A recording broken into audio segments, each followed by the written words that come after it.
Hi, and welcome to the X22 Report Spotlight. Today we have a returning guest, Jim Willie. Jim is the editor of the Hat Trick Letter. You can find it on www.goldenjackass.com. Check out his new letter. He is highly regarded as one of the leading experts on the gold and silver market. He is also highly regarded for his forecasts on currency-related collapses, bank defaults, and predictions for gold and silver prices. And I am very happy to have Jim back on the X22 Report Spotlight. Jim, welcome back to the Spotlight. Oh, good to be back, Dave. As always, we live in interesting times, and there are some extreme hot spots around the world, and nothing stays, stationary. No, it doesn't. I wanted to start off with talking about the global currency right now, because everyone's concerned about the dollar, and we're seeing the dollar decline right now. What is your take on what's going on with the global currency, with what's happening with other countries, and how they're looking at the dollar right now? Well, I got to say this. It's a little snide, but when I see that the dollar index is going down, I kind of yawn. What's it going down relative to? What's it measured against? So if it's going down, what's going up? And the answer is the euro. And now I'm coming to realize that we're seeing a phenomenon take place where all the BRICS nations' currencies are rising. That's Brazil, Russia, India, China, and South Africa. So it looks like we might have a long-term correction involved where for the last 3 years or 2 years plus, the dollar has risen relative to almost all currencies. Now that is undergoing a correction, but what started it a couple months ago was the euro. The French had their vote. I mean, they stole the election for Emmanuel Macron. They stole it fair and square. I love that phrase in politics. They can't do anything about it. Okay, so there was a relief rally in the euro, whereas it had been shorted considerably, just like what happened several months before with the British exit vote. It was successful. The French's was not. The French vote was not. So the euro started rising, and it gave some, I don't know how you call it, tailwind, motivation, whatever, for other currencies, the minor currencies and intermediary currencies. And now we're seeing the dollar index drop, whereas the euro started this, and now the rest of them are following this. It's a correction. Okay, just take a strange one for an example. I have a couple friends who come from the Dominican Republic. They call it Dominica. And every one of them has complained of the Dominican peso falling. And at first, a couple of years ago, I said, yeah, big deal. No, it was a big deal. It was a 40% decline. So it meant their food costs for poor people went up. It meant that some of the citizens were looking to leave the country to survive and find a job elsewhere, whether it's in Florida or Costa Rica or Panama, who knows? Okay, the currency situation has been turned upside down by the United States. By that I mean when you institute QE to buy bonds, you at the same time, not you, but the Fed, at the same time, with the government's blessing in Washington, supports the dollar. I mean, gosh, you support a currency by supporting its bond, right? Okay, so putting on African, South American type monetary inflation to support the Treasury bond helped support the dollar. And the euro could do this to a minor extent, but the Dominican peso could not. The Brazilian real could not. A lot of countries could not support their currency, and they fell versus the dollar, which was supported by QE. That is one of my major points regarding QE. QE kills capital and wrecks foreign economies. It kills capital because the hyperinflation, like we learned in textbooks until the Reich economics came into vogue, when you have hyperinflation, it disturbs the entire cost structure. It tends to raise the cost structure without the ability to raise the final product price, and you don't get wage increases. So what you do is you squeeze the entire economy, you force companies and business segments into liquidation, and all their business capital starts to rot. Okay, that's the effect of QE that's not talked about much in the Western press. It likes to call it financial stimulus. It is, and economic destruction. Stimulate the financial center and destroy the whole economy. That's a fair trade in their eyes. But the other effect is to support the dollar at the expense of other currencies. So right now we have the dollar dropping in the index, but you got to look at what the index is. It's 52% the euro, 11% the Japanese yen. So it's a silly index. When I get messages from clients who say, look, the dollar is falling, I say, well, the only time it really matters is when it falls versus the ultimate currency of gold. And we're really not seeing that yet because this gold market is suppressed by historical means never seen by mankind. And, you know, it's really sad what's going on here, Dave. It's sad that we need to do these things to preserve the dollar, not its integrity, but its continuation. And the result is that the entire Eastern Hemisphere is rallying around China and Russia to make non-dollar platforms and to kick the dollar to the curb, to try to marginalize it, to slow down its monopoly, and eventually, this is a big forecast of mine, Dave. Eventually, the U.S. is going to say, we will acquiesce, we will permit a dual universe where the dollar has its sphere and the RMB has its Eastern regional sphere. So we're going to see a USD universe and an RMB universe coexist. This coexistence will, I think, gain a lot of support as an entity, cited as an entity. I mean, the press is going to say that the dollar managers are going to permit more widespread RMB use. And it'll be okay for a while, and the RMB will grow in its trade payment percentage, and the RMB will grow in its bank reserve percentage. Those are the two big percentages. And the United States will poo-poo it all, saying, well, it's just the RMB, it'll never go anywhere. But it will, because it's going to adopt the gold trade note, the gold standard step by step.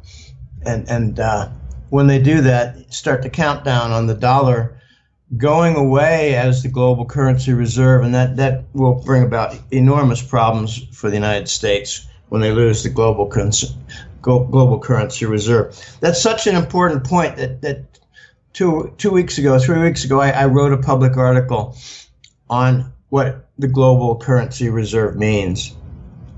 It's a concept not well known, Dave, and it's a concept that's going to be, I'm afraid, converted into a hot poker shoved up the U.S. rectum. I mean, is this why the IMF, Christine Lagarde came out, and when I'm hearing you talk about the dollar and the RMB, and we're going to have this dual universe, is this why the IMF said, well, maybe, in a couple of years, we might be moving our offices to China? Is that why they're looking at this? Because they realize that this is going to definitely happen? Well, the IMF is just one of the many pieces. You could point to the Asian Infrastructure Investment Bank. You can point to the CIPS, the Chinese Interbank Payment System. I think it's also called the Cross-Border Interbank Payment System. That rivals the SWIFT, bank-to-bank transactions. You could point to the BRICS New Development Bank. You could point to the One Belt, One Road it's hard to describe that in a single word. I call it a cornucopia of projects and expertise coming to the table and funding. The IMF is just one of many things like that, one of many different platforms that either is non-dollar or is converting away from Washington power and influence. I like to point out that back in 2014, the United States began not to contribute to the IMF funding. And the other Western countries followed suit and also did not contribute to the IMF funding. And suddenly, China stepped forward and said, we'll fund it, and we'll control it. So the only funding party was China, and they started to make the IMF rules. And they started to make Christopher Lagarde's life a little bit difficult. I'm sorry, did I say Christopher? Yeah. That's right, yeah. Well, it's a man's name, I understand that. Yeah, Christopher Lagarde now takes orders from Beijing. So it's only natural that they might open up offices in Beijing because that's where all the orders come from. And IMF is going to be important because when you hear about things like the dollar losing its currency reserve status and an interim period where the dollar will have international usage, but Washington will not have control over it, like, say, with the FATCA rules that are so onerous, disliked, and costly for foreign countries. When you hear about all these things, you realize the international dollar is going to continue because, Panama, Hong Kong, London, Zurich, they will have dollars in accounts, Singapore too. So there has to be some kind of regulatory body over the non-domestic US dollars, the internationally floating dollars. And I've heard from many different sources that the IMF might take control of the international dollar when the United States loses control of its global currency status. Okay, so IMF is moving from its European offices. I'm not sure exactly where they're located in Europe. Is it Frankfurt or is it, I don't think it's Switzerland. Anyway, maybe Vienna, I don't know. I think it's Austria or Germany.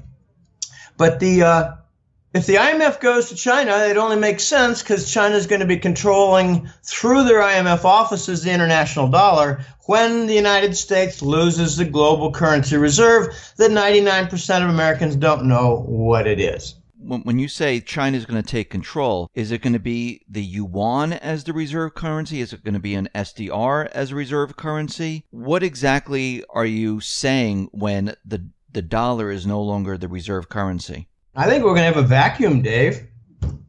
That's when the dual universe will become an interesting concept. And there'll be a lot of questions, well, what is reserve currency? And you're going to hear, well, the dollar cannot be overnight dismissed as a reserve currency, but the RMB is building up its volume. By that, I mean banks are shedding their treasury bonds and buying more Chinese government bonds for their banking system reserves.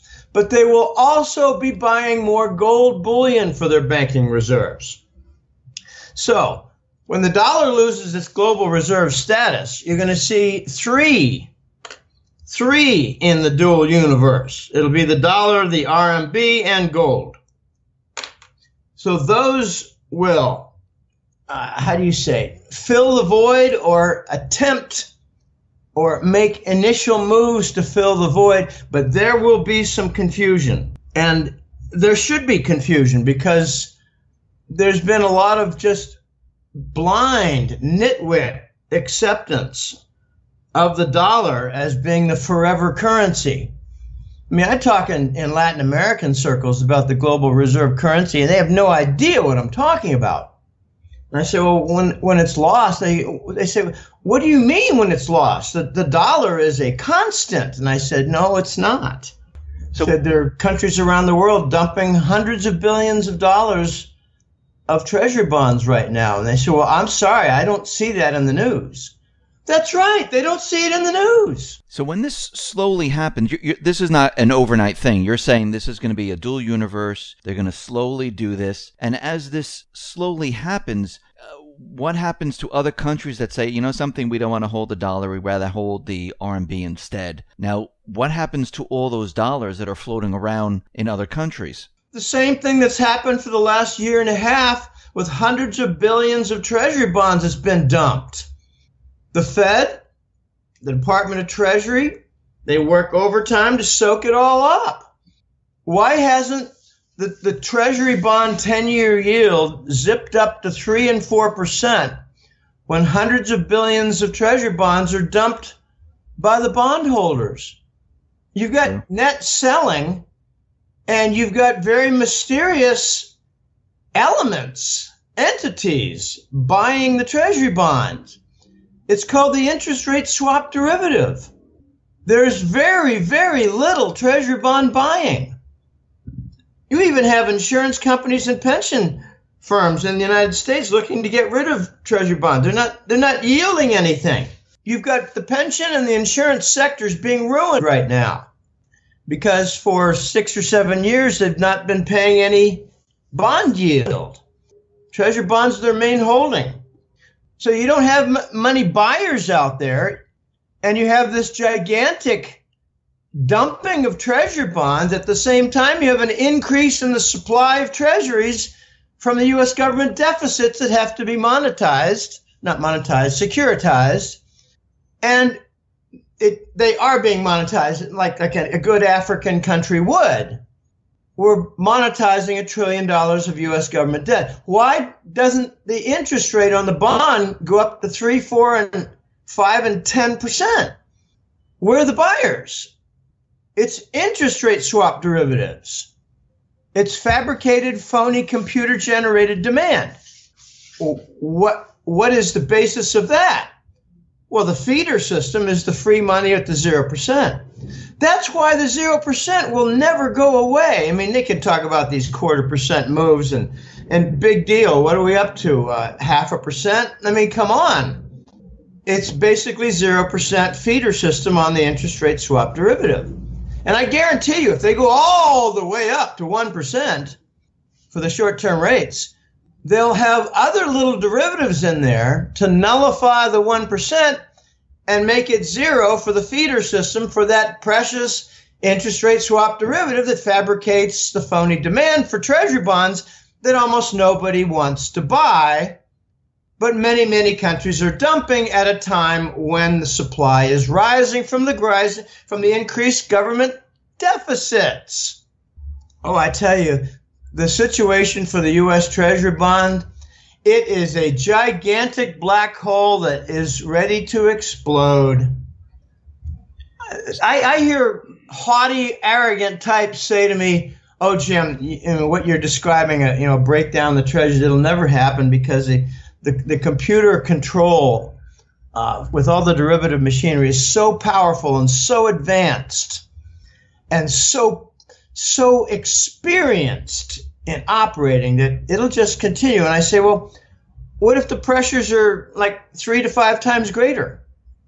What if foreign countries start to dump in the hundreds of billions? It won't matter, Jim. It really just won't matter. And I say, well, I've been there before. It was called 2006 and the subprime bonds, and we were told they didn't matter either. No, it's going to break down. I don't know how and I don't know when, but the treasury bond machinery is going to break down. I wish I knew how it was going to happen, but you cannot have a vanishing act for buyers, while at the same time more and more pressure to fabricate demand. At the same time, legitimate holders of the bond dumping them in big volume, while at the same time the supply is rising. All of those are in the wrong direction. Every one of them should be pushing the treasury bonds and their yield to 5%. and it's not happening. So there's pressure building on the only device holding it together, and that is the derivative machinery operated by J.P. Morgan, Goldman Sachs, Citigroup, etc.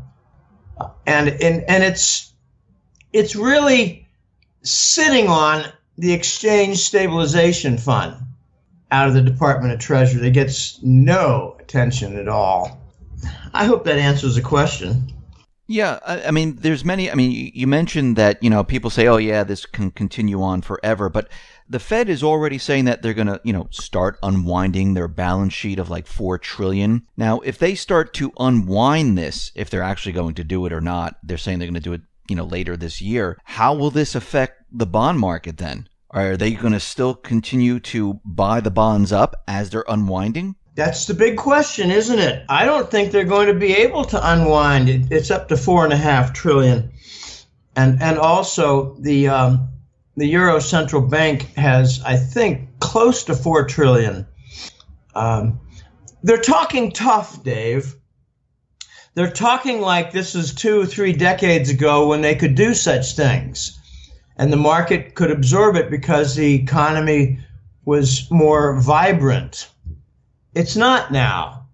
So they're looking to do the cardinal sin of central banking: raise rates and sell into a declining market.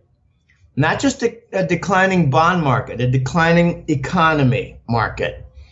This was one of the major factors for the Great Depression in the 1930 decade. That's right. We're about to do the same thing, or we have begun the same thing that caused the Great Depression. I reason that since the subprime bond problem hit, pardon me, that we've been in a recession and we've never gotten out of it. I don't care about lying economic statistics. Gosh, it's so plain. One of the funniest, most absurd statistics out there is not the consumer price index or the GDP economic growth. No, the most absurd one is the labor market, the jobless rate. They're boasting with the economy, and this includes Yellen, the Fed chair. They're saying, well, the economy is getting stronger because the jobless rate is down to 5%, 5.5%. No, that's the percentage of people collecting unemployment insurance. That's very different from the jobless rate. So when someone runs out of jobless insurance benefits, they no longer call him unemployed. They call him part of the, falling through the cracks, or discouraged workers who are no longer looking for work. No, if they're not collecting benefits, we are told that they're no longer looking for work and they're not jobless anymore. They're, living with mom, or they're living on a park bench in full contentment. Now, the unemployment rate is somewhere around 23%, just like it was during the Great Depression. Back then, they didn't falsify the economic statistics. Back then, they didn't even have jobless insurance statistics. So Clinton did something with Rubin's help to alter not just the consumer price index. They did some really neat tricks with that, but they altered the unemployment rate to basically merge it with the state level jobless benefit percentage. Now, one of my favorite little stories is what they did with the CPI. They introduced the different things like, substitute. If something goes up in price, bring in something else in the index that did not.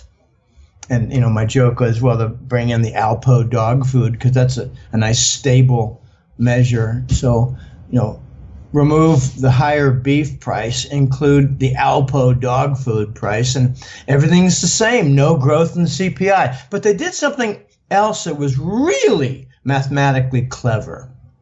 And this is not well known. The arithmetic mean is something very simple. You have 5 items, you add them together, you divide by 5. That's the arithmetic mean. But the geometric mean is not so well understood. You multiply those 5 things together and you take the 5th root of that product of 5 things. And, a little investigation shows you that if you got one item that just jumps, like up 12% in a 3-month period, but the geometric mean will not really jump much as a result. So they used a mathematical average. It is an average. It's just a multiplicative average that does not respond much to one item going up. Hey, hats off to Robert Rubin. You're a smart guy. You're also a stinking criminal, because he's the one who instituted the 0% lease rate for the Fort Knox gold. So Wall Street borrowed it, sold into the market, and that's how they brought down the real high interest rates that Clinton inherited. Oh boy, I tell you, the U.S. financial history books are going to be very, very interesting, and I hope to write a few chapters. The hat trick letter is a warm-up. We see the weak economy. This is what you've been talking about, that the economy is basically completely manipulated. A lot of the statistical information, like you're saying, employment, the CPI, GDP numbers, the stock market's completely manipulated. So we have all this manipulation going on, where, of course, the corporate media is telling everyone that the economy is strong. Look how great it is. Look at the stock market. Everything's fantastic. But when we look at the real economic data, we see that everything is weak. Now, the Fed is doing everything in this weak economy. Do you see certain areas of the economy that might actually bring down the economy itself without the Fed realizing what's happening? Well, I sure do. There are a few areas of extreme weakness for the U.S. economy, and that is the car sector, the pension sector, and even the housing, the home sector. And then there's a big one, the energy sector. But I would say that the two biggest in there are cars and energy. I made a forecast a few months ago. I said the oil price is not going to make it above 50. And it just will not stay over 50 if it gets over 50. I don't have the exact oil price right now. I realize that it has a concerted effort to get above 50 again, but I don't think it will work. And there's a really good reason why I don't think the oil price will stay over 50, and it's called Iran. The OPEC gang of idiots, all they do is they get together and argue and yell, and they don't agree on much. Well, they do agree on things, but it doesn't stick in reality. They leave, but they all dishonor the agreements they make. Like Nigeria said, we're not going to honor the OPEC output cuts. And there are a couple of other countries that has announced the same thing. They're not going to honor the OPEC output cuts. But Iran, my gosh, they had 80 oil tankers floating around, waiting for the sanctions to end, waiting for permission on the international oil market to sell oil and to accept currency. You know, we try to strangle these countries with sanctions, but they have workarounds and they end, and what's the result? Iran's dumping on the market, and they're not even subject to the OPEC agreement. So at the same time, you have the shale industry committing suicide in the United States. They need a low oil price to survive, but to survive, they need to produce shale-related oil. And the increases that they see with the output from the shale fields depresses the oil price. It's called economic suicide. Wall Street realizes they're in a bind, and the oil price has to be up to 60 and 70 in order for this sector to survive, and in order for the Wall Street energy portfolio not to completely collapse. But Iran is making sure the oil price will stay down. So now you got the Saudis saying, we're going to cut our production, we're going to take the income losses when we already have deficits, and we realize Iran is dumping on the market, and they're going to take not some of our share, but the income lost in Saudi will be compensated by income gained on a net basis in Iran. Oh my gosh. The energy sector is going to have another phase of big write-offs, losses, busts, bankruptcies, failures, bond defaults, etc. That's one of the biggest factors hanging over the U.S. economy. Another one is the car sector. For the first time in a long time, I'm getting scattered emails. I've had about 3 of them now. And Dave, you mentioned this too. You know of car inventory through channel stuffing, yes. Filling up big parking lots. I don't know, was it an industrial lot or was it a mall? It was in a public school. Public school. Yeah. Okay. I have a personal experience with this. One of my old college roommates in 1992, I think it was, he had a Vermont Ford dealership, and he was a victim of channel stuffing by Ford Motors Company. I mean, they cite the agreement for the dealers that you must accept all that the dealer sends, all the inventory, all the vehicles, cars, truck, whatever. And my friend Rick was bankrupted because the economy went into the tank. I think this was the Iraq-Kuwait war. And demand vanished, supply got shoved down his throat. 3 months later, declared bankruptcy. And it was one of the worst things that he ever went through in his life, including his family. And he ended up moving to Boise, Idaho, which his son really liked. I mean, he's like one of my college buddies, so I stayed in touch. So the car sector is doing exactly what the housing sector did in 03, 04, 05. They're doing subprime lending. They're not doing income checks on the underwriting of the car loans. They're seeing a tremendous amount of cars being traded in with negative equity to buy a different car, like a new car, and the negative equity is shoved into the new car loan. So if a new car costs, has a loan of, say, $18,000, they're going to add on the $4,000 of negative equity. And it's even more to borrow, but they're trying to keep the rates down. And they're doing something else that's ridiculous. They're putting them on 7-year duration loans when the car really doesn't have 7 years, typically, for collateral purposes. Oh my goodness. I remember when I was buying a car way back, after graduate school, times like that, they'd say, well, you want a 4-year loan or a 5? And I said, well, I'll make it a 5 because I'm probably going to pay it off early. And 5 means that the car payments per month are less. But they're doing 7-year now, and they're shoving down negative equity from the previous car. The number of cars with negative equity is alarming. And it's kind of like the negative equity in homes. And back in 2006 and 2007 when it all burst, but we were told that, don't worry, that'll always be okay. No, this is not always going to be okay for the car sector.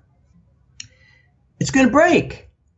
And they're trying to hide in these toxic securitized car bonds within the bigger asset-backed mortgages, asset-backed securities. And it's just going to break.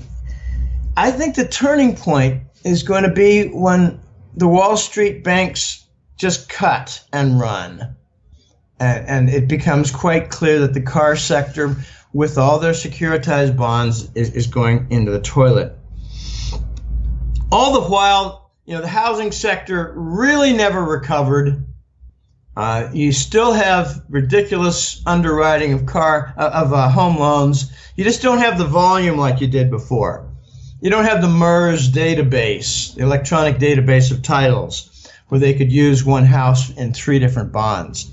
That was pretty handy for supporting the bond market. And all the while, the pensions are breaking. We're getting more news like in California and Illinois, Chicago, New Jersey. The individual stories are ramping up. And they're not sufficient to break the economy. What they are is a signal of distress for the economy. I think the energy sector and the car sector are what we will see causing the damage that creates the crisis coming up. Jim, I want to go back to the energy sector with Saudi Arabia and Qatar. And I mean, you talked about that briefly. Now, Saudi Arabia, they're making deals with Russia. Qatar is moving closer to Iran. China's getting involved. When you look at this, why do you think they're moving away from the U.S. and moving closer to Russia, China, and Iran? Two reasons. One is they see the petrodollar disintegrating.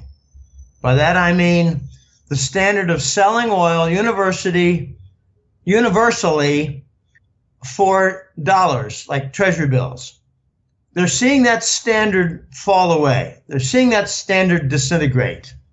And the second is they see the United States as being an incredibly broken nation, both economically and politically.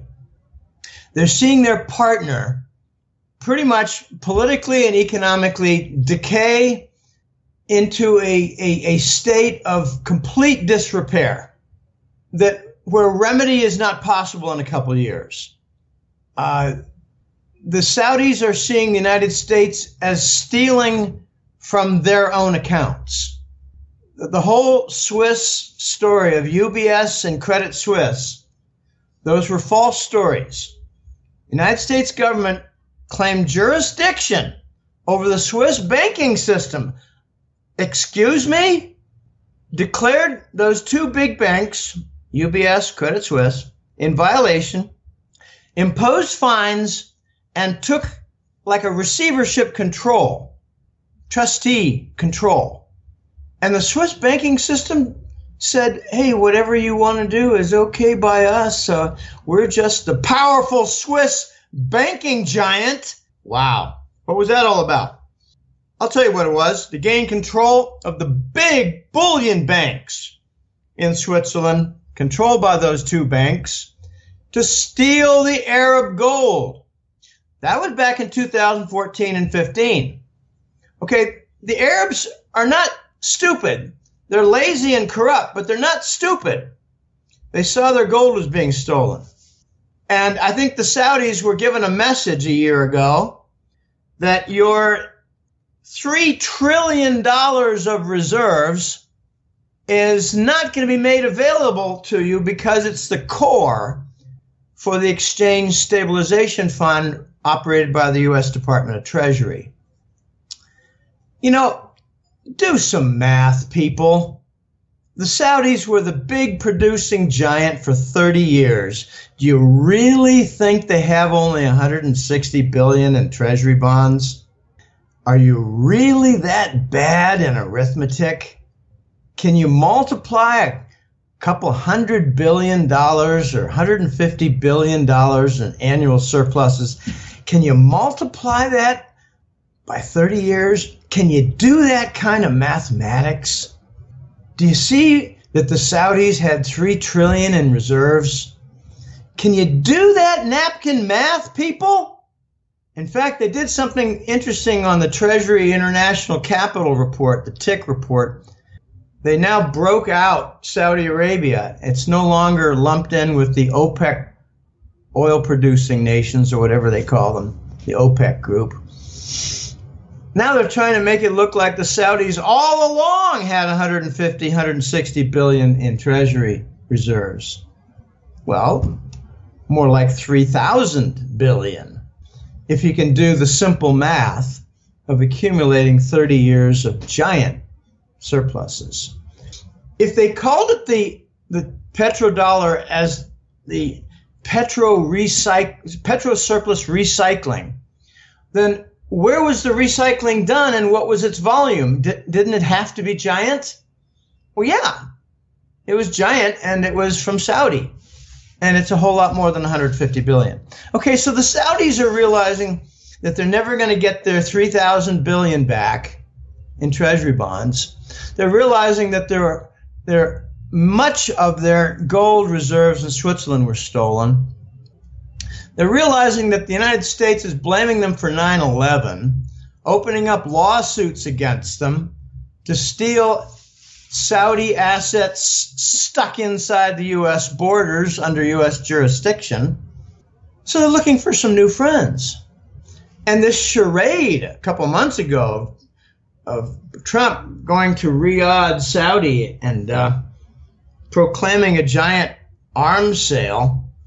Oh my gosh, look at the details. I wrote a public article on that back in June, calling that a farce. I said there are 4 or so possible explanations for what was going on, really. And turns out that it wasn't any new arms deal at all, just a repackaged Obama administration arms deal. But there was more to it than that. I think it was some of the older weapons that the United States wanted to get rid of, and they're just shoving it through the Saudi channel in order to resupply ISIS.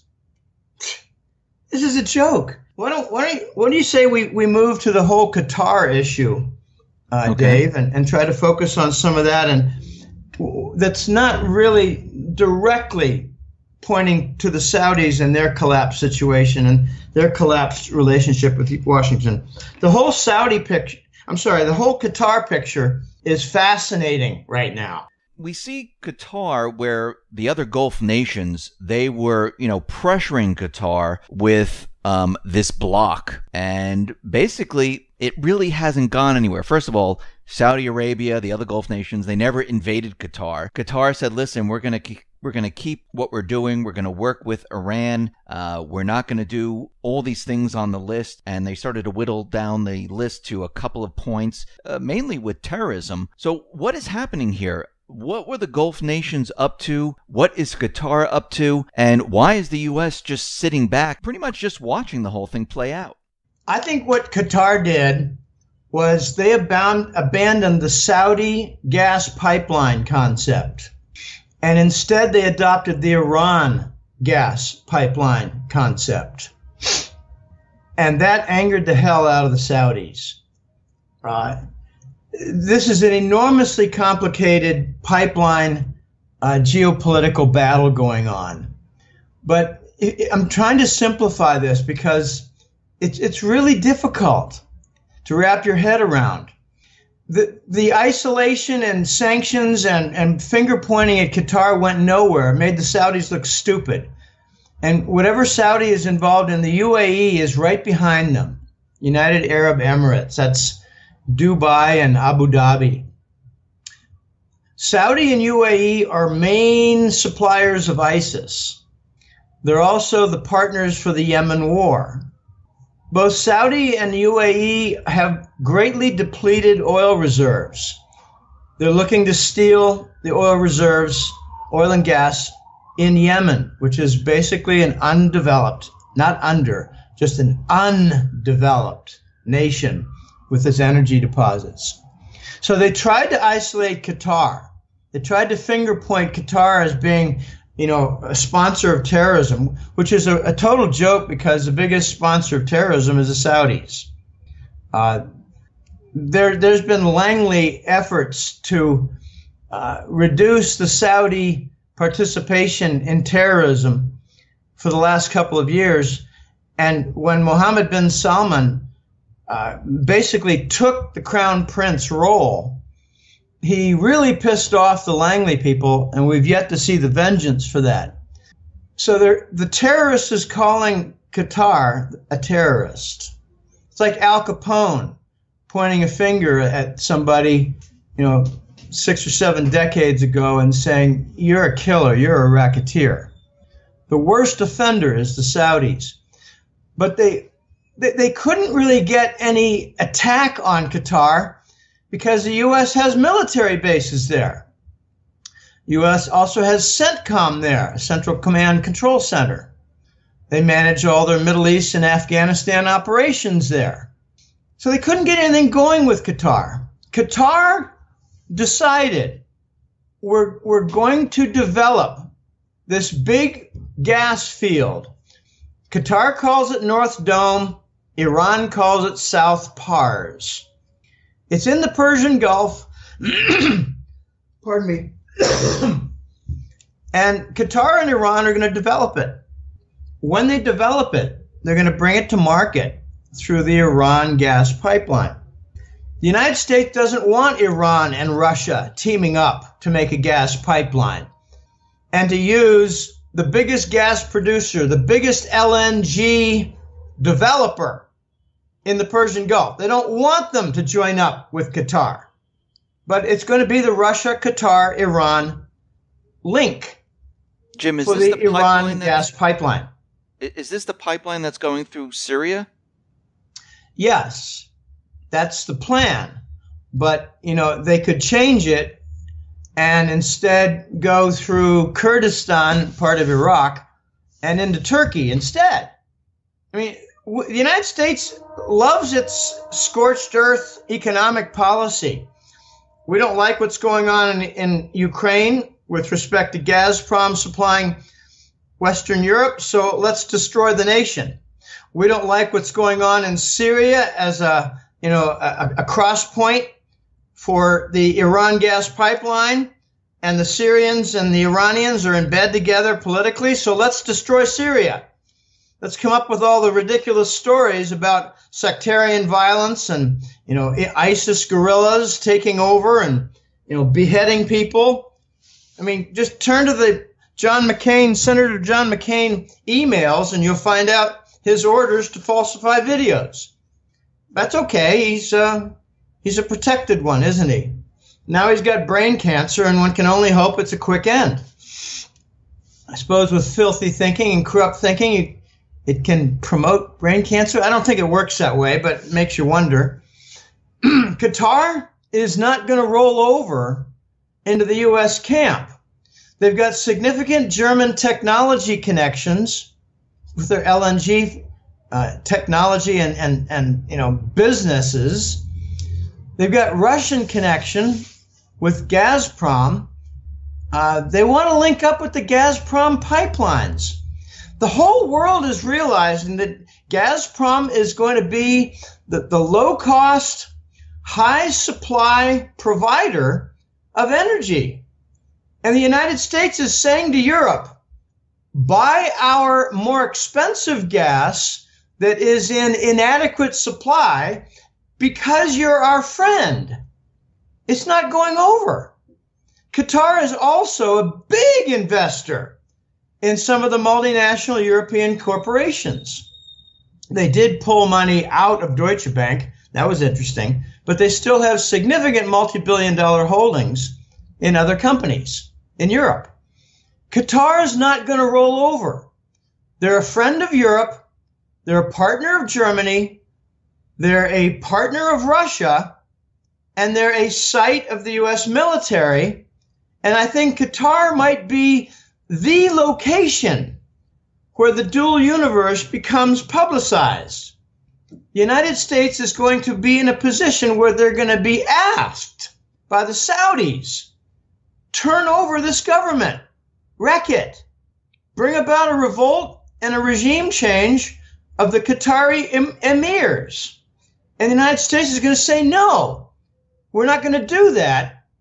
We're going to have peaceful coexistence with the Chinese RMB, and we cannot stop the Iran gas pipeline that's going to connect Qatar and Russia's Gazprom and hit the market probably through Turkish pipelines. Just look at what happened with Ukraine. We broke up the pipeline network there, and Russia turns around and says, we're going to build Turkish Stream.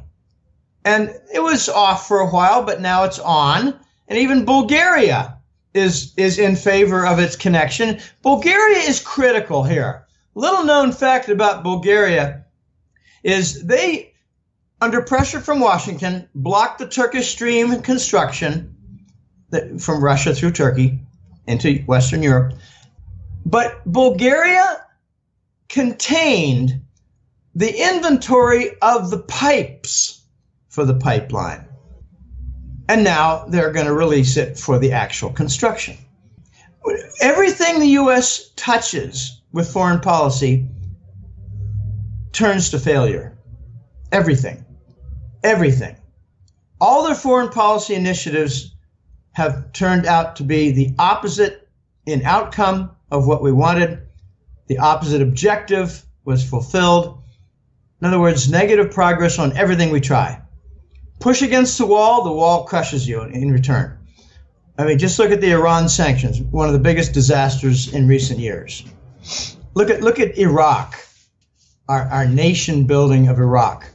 They're turning out to be quite the Iranian ally. Any hopes that we had, the United States, of Iraq blocking the Iran gas pipeline, forget it. They're going to try to get a piece of it now.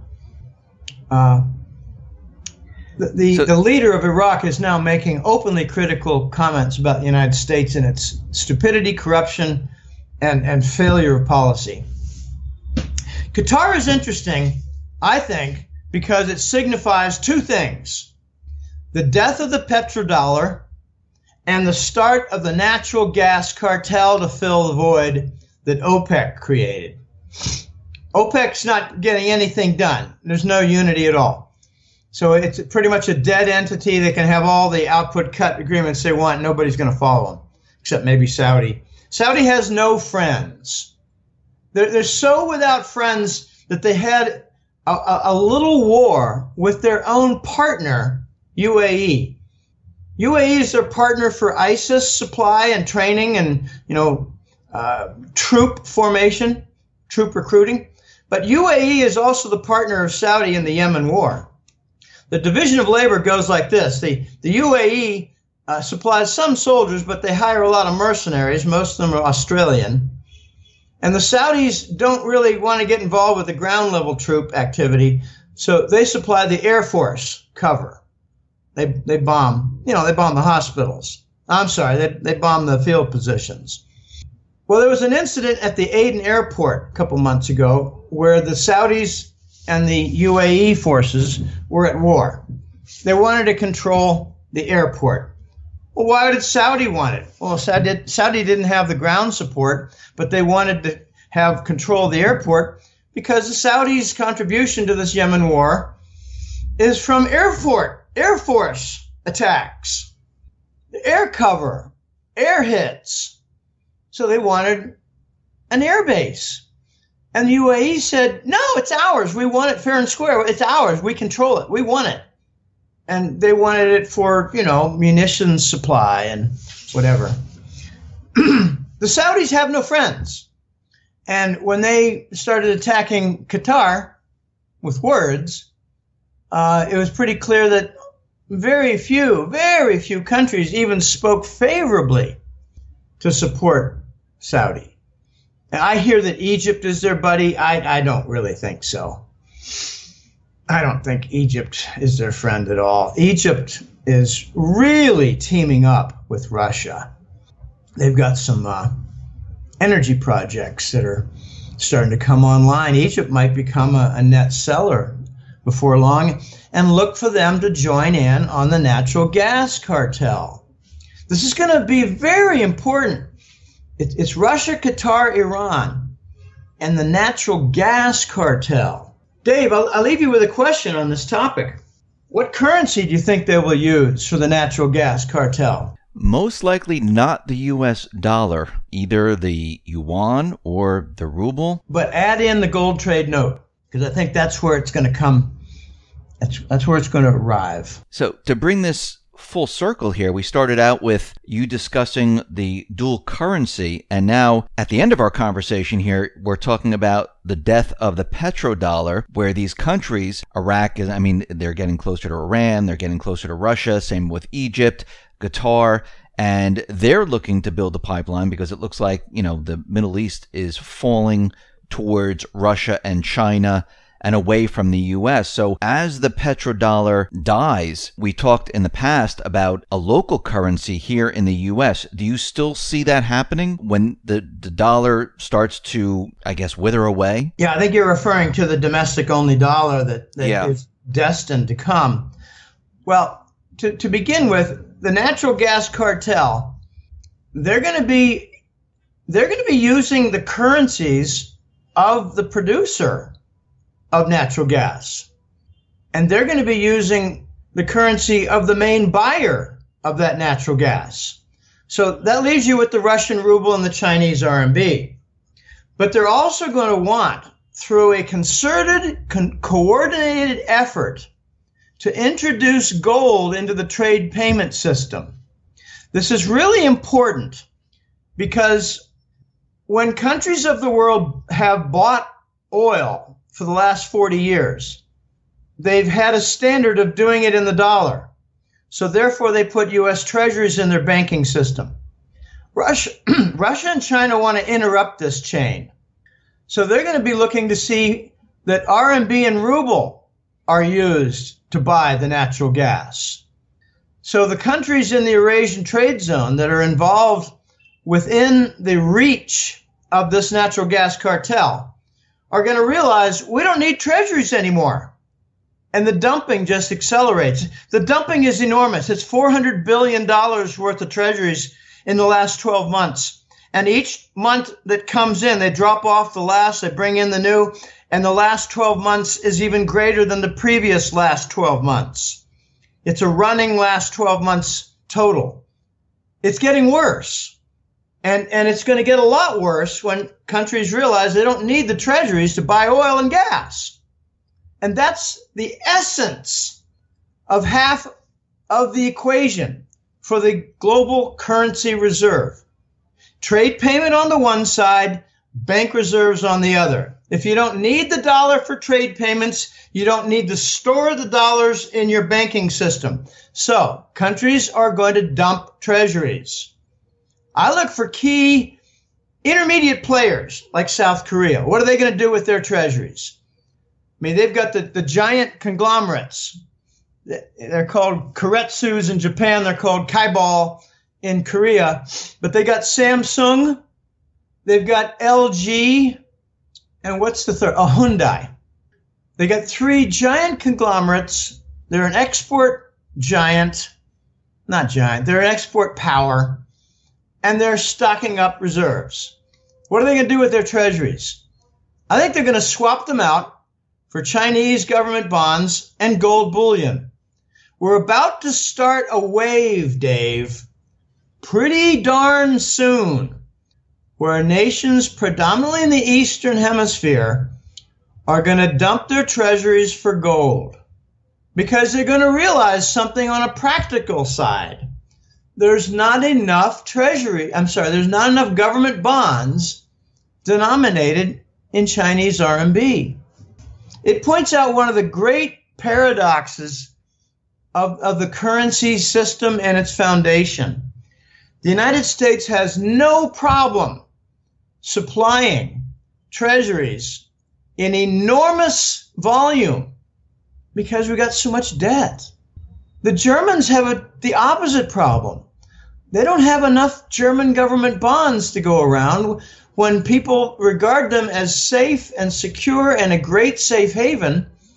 So the demand ends up turning the German bond yields negative. The U.S. government doesn't have that problem. They have the luxury of enormous amounts of debt, enormous amounts of securitized bonds.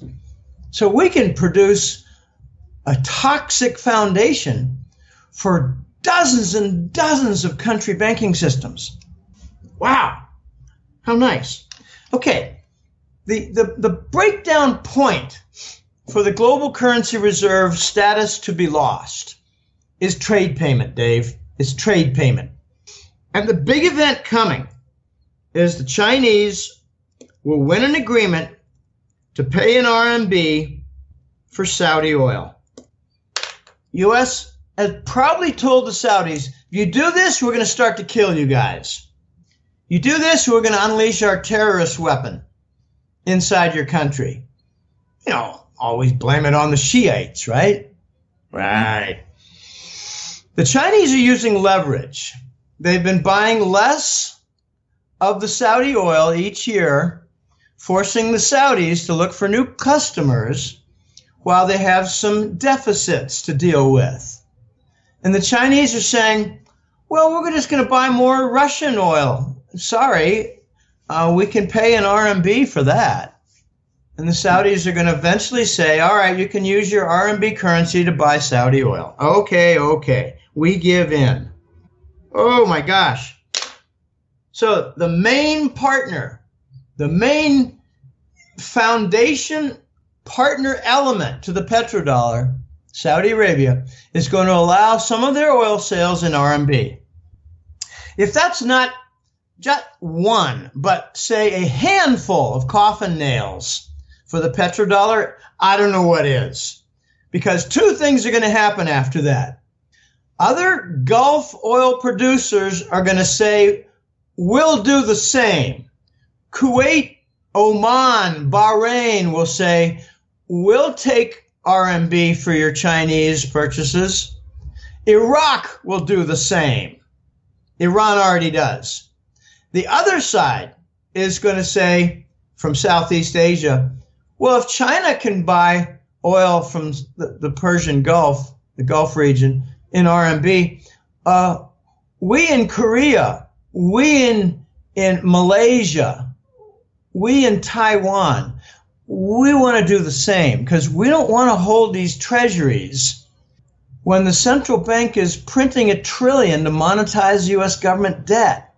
We don't want our banking reserves to be in a currency where their central bank is monetizing their debt like an African or South American country, because that's not going to have a good outcome, and we don't want to be a victim when it all breaks down. So Southeast Asia is going to want to buy oil from the Gulf region in oil, and the other Gulf producers are going to want to sell it in RMB.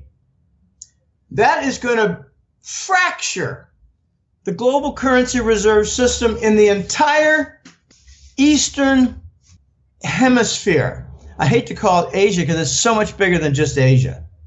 It's Eurasia.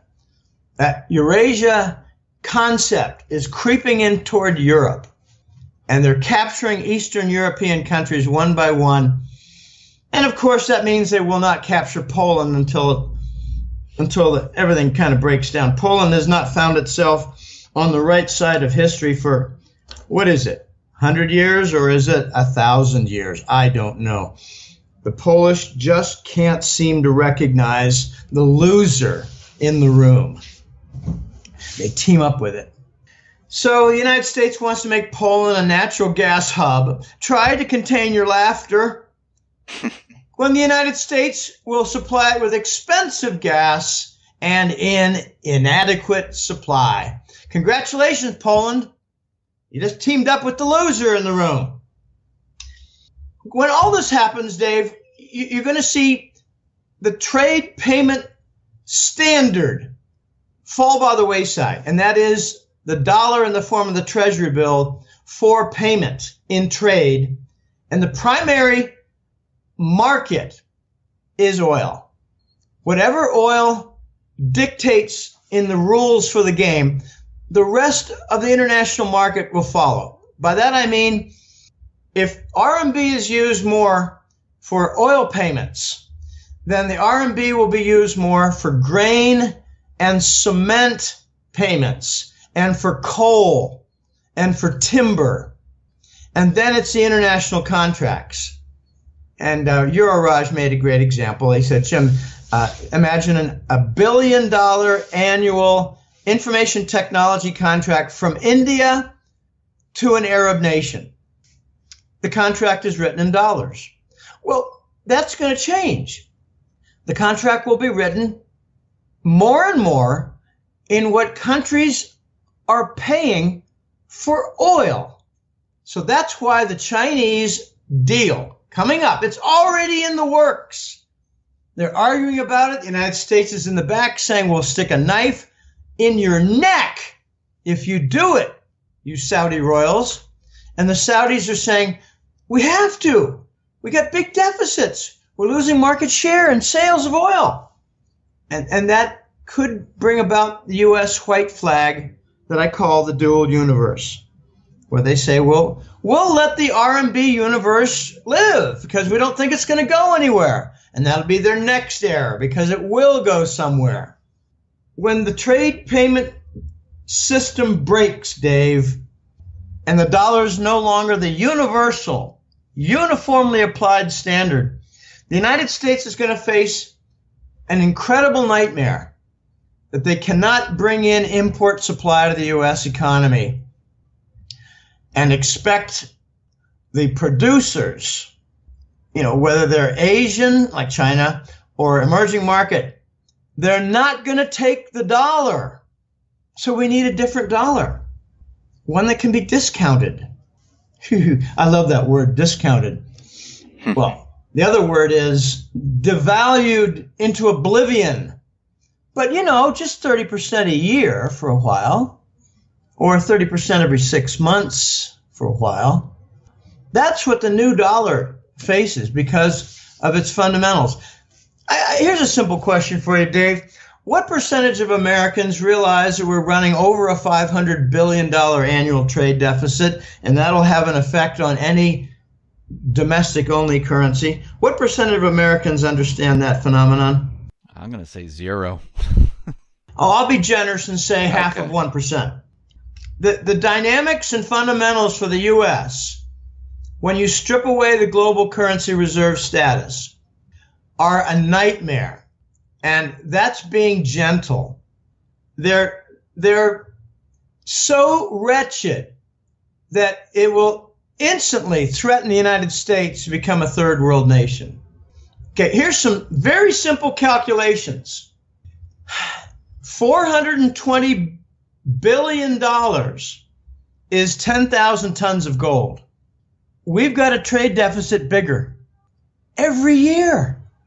So whatever we back our new dollar with is vulnerable for forfeiture in the equivalent of more than 10,000 tons of gold a year. And you get some idiots in the crowd saying, oh, Jim, but you don't understand. The United States can back its new dollar with oil reserves. Oh, really? Pardon me. Let's take a quick look at the Strategic Petroleum Reserve. I did. I gave them a generous value of $50 per barrel, and I came up with $7 billion in value. So let's multiply that by 80 to get 560 billion. So the annual trade deficit for the United States is 80 strategic petroleum reserves. 80. Not a solution, you bird brains who claim that it was going to be the salvation. Not at all. Oh, but we've got all the shale oil production. Oh, you mean that sector that's encountering bankruptcy? Oh, but we've got all the deep storage gold. To which I say, oh, you mean that includes the Grand Canyon? Can you see the Grand Canyon entering production for gold? No, the United States is stuck. They're going to be forced to come up with a domestic-only currency that can be discounted. And it will be discounted. I'm thinking out of the gate, okay, here's what the Chinese said 3 years ago. You need to come up with your own currency and devalue it by 50% out of the gate. And the United States says, we can't do that. We'll do a Ukraine war instead. We can't do that. We'll block Iran and have a Syrian war instead. We can't do that. We'll ramp up our derivative machinery for the interest rate swap derivatives. These are the things we do well. War and bond fraud with machinery. Okay, so the United States said to China, we can't do a 50%, but when we do finally launch the domestic-only dollar, I call it the new Scheiss dollar. Scheiss is German for not just shit, but, rubbish, trash, flotsam, jetsam. It's all called Scheiss. Okay, the new Scheiss dollar, I think it's going to have a 30% devaluation out of the gate, followed by another 30% devaluation like 4 to 6 months later. And if you're looking at devaluation arithmetic, here's how it works very clean. If you devalue by 30%, you retain 70. If you do it again, you retain 70% times 70%, which is 49%. Just look at what you retain, not what you lose, because the loss ratios are a little, more difficult. If you lose half, then things double in price, okay? But if you retain half, just look at it as retaining half. So, you lost half and everything costs twice as much. But if you have a series of devaluations, look at what you retain and multiply them together. So if we do back-to-back 30% devaluations of the new dollar, we're going to have roughly that same 50% devaluation. What does that mean? It means everything you import is going to cost twice as much. It's not going to be that simple. And I love giving the car industry as an example because cars have hundreds of components. Look at Chrysler over the years. They've been a big importer of Mitsubishi motors. I mean for motors, engines. So when the devaluation occurs, Dave, there's going to be a lot of hubbub about, well, buy American. Then the difficult question is going to be, what is American that has the American label? What is American? And the good example is going to be the car industry. And I wouldn't be surprised, but I think Ford has the lowest foreign components in their cars. Not sure about that. I mean, you get some very interesting little examples like glass suppliers are springing up in Michigan, in Ohio, that are Chinese owned, but they're on U.S. soil with U.S. workers and they're paid for in U.S. dollars that stay inside the country. So, okay, that's buy American, made in America, but, Chinese landlord, if you will. And it will become quite clear which U.S. automakers have the foreign component. Ford and General Motors have big Mexican operations. So the good question is going to be, when the dollar is devalued for the new dollar, the new Scheich dollar, what happens with the Mexican conversion? Because many of the vehicles with U.S. labels are made in Mexico. Oh, it's going to be weird. It's going to be very, very weird. It's going to be really interesting, but deadly, Dave, because the new Scheich dollar is the third world country currency. Jim, it sounds like they're actually setting up for this, because if you listen to Trump, and it's funny that you're saying this, where he's saying, let's buy American. It looks like he's already priming the people for what is coming, because what you're saying is the imports are going to be very, very expensive. We're going to have to produce here in the United States, and we're going to have to buy our products within our borders and create the products within our borders. Well, yeah, but what is Trump doing to produce more in the United States? Nothing. I mean, he talked about his $1 trillion infrastructure program during the election campaign last year. What's happened to the free trade zones and that concept? What's happened to attracting foreign currency for that concept? What's happened to the entire planning structure for that concept? What's happened to the goal of 20 to 50,000 new businesses in the United States and that concept? For the first, it was nothing. The second, it was nothing. The third, it was nothing. The fourth, it was nothing. And the fifth, it was nothing. It's a big nothing. You can't sell that which you do not make. You can't sell to Europe gas supply that you do not make. You cannot buy American that which you do not make. And the United States has had a generation, 30 years of outsourcing its industry. Trump wanted to bring it home. The only thing he's permitted to do is more wars and more weapon sales, or at least the charade of more weapon sales. We need a national initiative to reindustrialize the United States, to make its manufacturing and industrial sector double what it is now, like it was in the 70s. Trump's done nothing in that regard, and I don't think the Congress will permit him to do anything in that regard. That's how messy things are. We need to drop the corporate tax rate. We need to increase the free trade zone incentives, and they're typically a reduction of the first 3 years of property tax and income tax. No, we'd rather have a new war. We'd rather have new sanctions against Russia. We think this is good. We're dumb as hell. We haven't had good foreign policy or economic policy, since 9/11, came to power in 9/11. They actually came to power with Clinton. The fascists destroy their host. The fascists defraud their allies.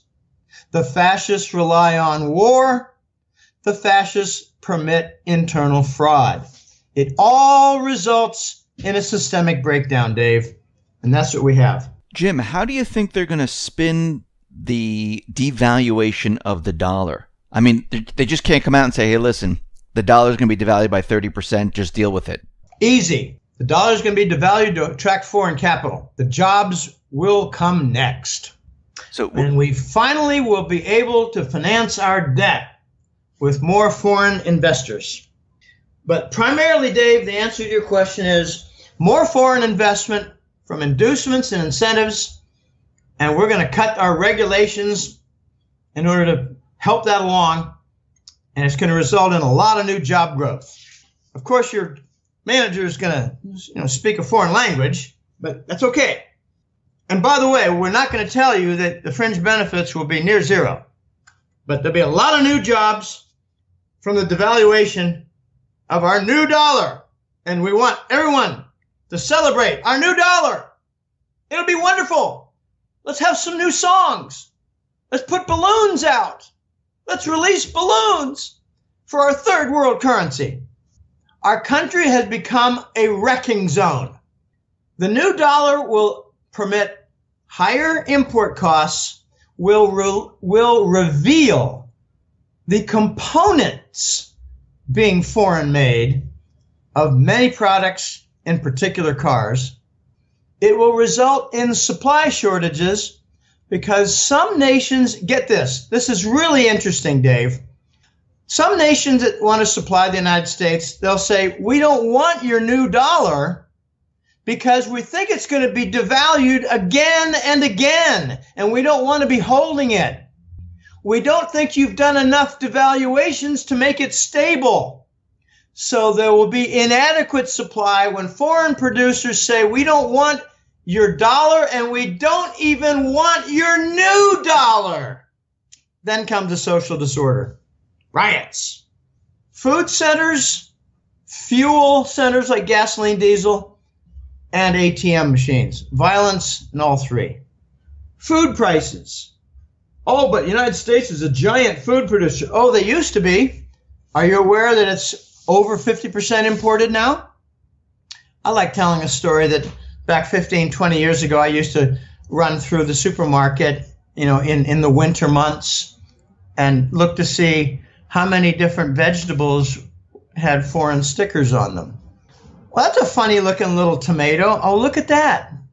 From Chile. That's a funny looking pear. Where's that from? Oh, South American country. Chile is big. Foreign food supply is going to jump in price. If we are 50% domestic producer of food, like fruit and vegetables, then if the dollar drops a certain percent, then put in half that as a factor for raising the food prices. A 30%, I'll be a little bit more specific. If we have a 30% devaluation, we retain 70. Okay, lose half that. We retain 85. Okay, 85. 1 over 0.85. What is that? I don't have it exactly in my head, but I'm thinking it's probably like a 20% price increase for food. Okay, that's one of the better stories because we produce half the food. For cars, I think there's going to be some real big, ugly surprises. Toyotas are going to jump in price. Hyundais are going to jump in price. But you're going to see the big three rise in price more than people expect because of foreign components. The America First concept, it sounds all good. It's great for producing a sign. It's great for making a nice slogan. But the reality is we need to make more. I remember seeing in Costa Rica a couple of years ago a billboard that caused a second look. It was, let's make things, the sign said in Spanish, let's make things of high quality to assure the to assure the exports. So Costa Rica was realizing at the government level they needed to export more for the hard currency. This is going to hit the United States. We need to export more. We need to increase the existing free trade zones in almost all 50 states. We need to give them incentives, like cutting their property tax and income tax for a period of time, so they can hire more. But they're going to hire with very, very small fringe benefits. There are lots and lots of examples, and I've cited a few in past Hat Trick Letter reports. Lots of examples. But we need more of that. Trump's not doing it. Trump's not on that theme anymore. Trump had talked about attracting $1 trillion of foreign investment, and even the clever idea of bringing back $1 trillion in treasury bonds that are foreign held. What Trump is trying to do is relieve the trade deficit by completely wiping out the current account deficit, meaning that we are stuck with this $500 billion a year trade deficit. But if we bring in $500 trillion of foreign funds, we can fix our current account deficit and relieve the whole pressure for devaluing a new currency. I tend to say devaluate, but that's not a verb, it's devalue. I get some nice email once in a while, Dave. It tells me, Jim, you made a mistake here. Jim, you used the wrong term there. Okay, well, thanks. I don't say, well, screw you, it's my show. No, I say thanks. I learned something there. So the verb is devalue. The United States needs to remove the factors that force devaluing the new dollar currency. We cannot get around this. I get amused, Dave. Seriously, I have quite a lot of laughter here in my work. Once in a while, I'll read an article from a different kind of journal, something coming out of the fringes of Europe or, whatever. And they'll mention the pressures are strong now for the introduction of a new Scheist dollar. I'm sorry. When I laugh, I have to cough. It's one of the effects of getting over this nasty flu, where I can honestly say I'm 99-point-something% past my nasty flu. I've got a little residual effect of, minor raspy damage to my throat. But the term new Scheist dollar is getting around, and it's kind of funny. I coined it, and, some readers might not even know what Scheist means, but it means shit. It means garbage, the new garbage dollar, the one that's going to be devalued repeatedly. I hate giving Venezuela as an example, but that kind of pressure is coming to the United States. It's going to be on a larger volume scale. If we must have a U.S.-only dollar, that does not mean that it can't leave the country. It just means that it is the official currency of the country and that we have the right to print it and control it. And it's not going to be the current dollar, because the current dollar has other functions for global contracts, for global sales, and for global banking reserves. I guarantee you the new Scheist dollar will not be used in global banking reserves. They're going to be standing back to watch to see how much devaluation it suffers. They're going to be sitting back to watch what does the United States do as official policy to relieve its trade deficit. In other words, to rebuild its industry in order to export more. Every month we have new trade deficit statistics, imports and exports. We need to export more. And when we do, we're going to realize, well, gosh, we don't need to import as much because we're making more here.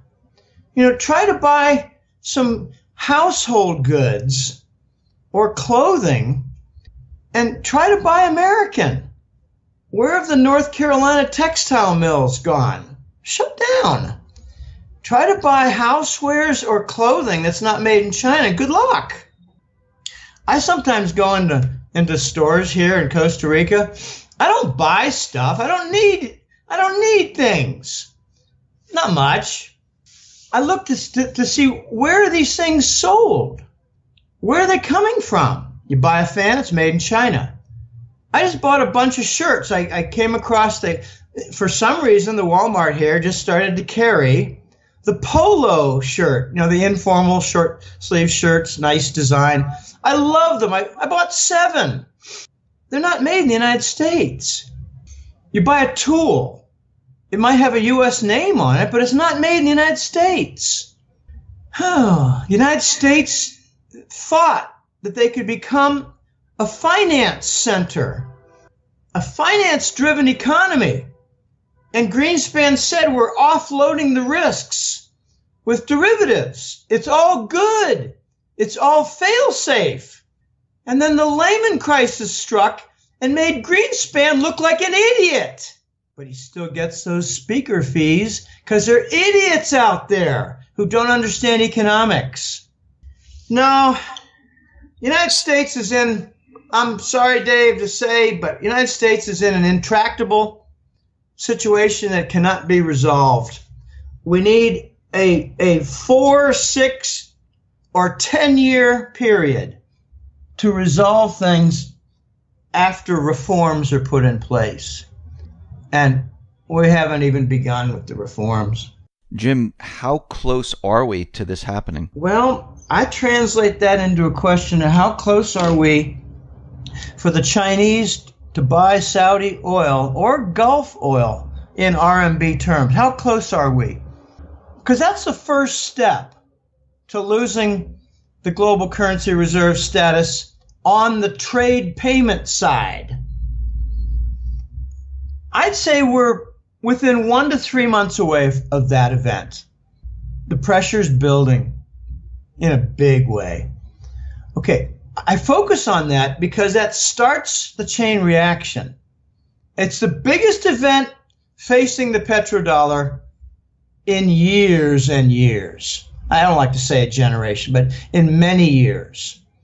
Because when the Chinese do that, the other Gulf countries, the producers, are going to want to sell in non-dollar terms, and the other Asian buyers are going to want to buy in non-dollar terms. And that starts the whole process that undermines their banking reserve system. So when you say, when is it going to start? I look to see the first event. The first event is the Chinese buying Saudi oil and RMB. I think it's going to happen this year. It could happen before Labor Day, September. It probably going to happen in a few months, 2 or 3 months, something like that. I don't know, but it's not stoppable. And the Saudi, just look at the Saudi finances. Okay, here's an event. This is I think, a clever form of thinking. Look at the Aramco IPO. The background is the Saudis have been lying about their oil reserves. They've been lying about their spare capacity. They've been lying about everything while they're waging war to prove their own lie. The war in Yemen is to steal Yemen oil reserves, to replenish their own that they've depleted and lie about. Okay, the value that the Saudis put on Aramco is $2 trillion. They're trying to do a 10% sale in an IPO, and they're trying to gather in $200 billion. Now, this is one area where the Western analysts have a lot of expertise. They come in and say, well, we've been making estimates of company value based on oil flow, oil reserves, profit, overhead costs, R&D, capital expenditures, CapEx. We know what we're doing in this area. So the comparative analysis for Aramco, was that it was worth 4 to 5 times less than $2 trillion.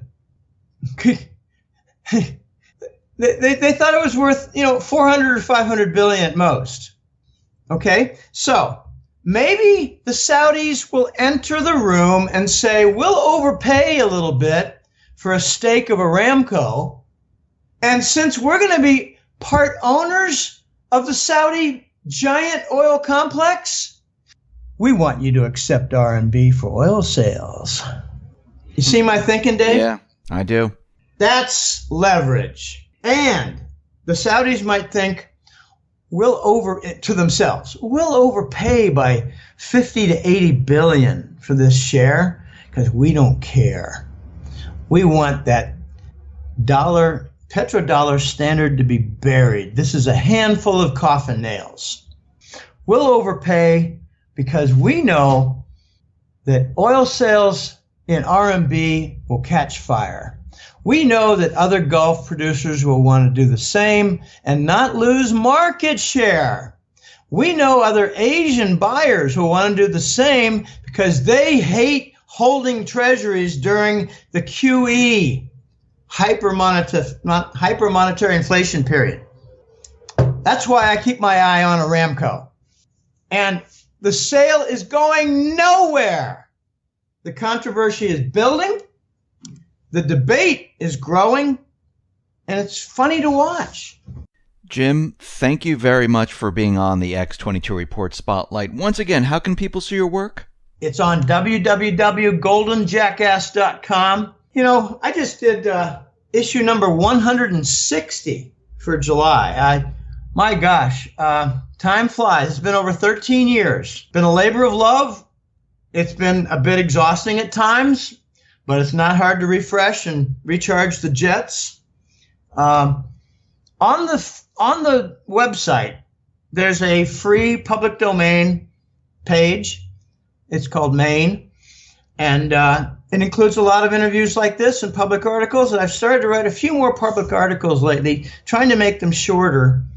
I wrote one recently on the natural gas cartel and how it fills the OPEC void.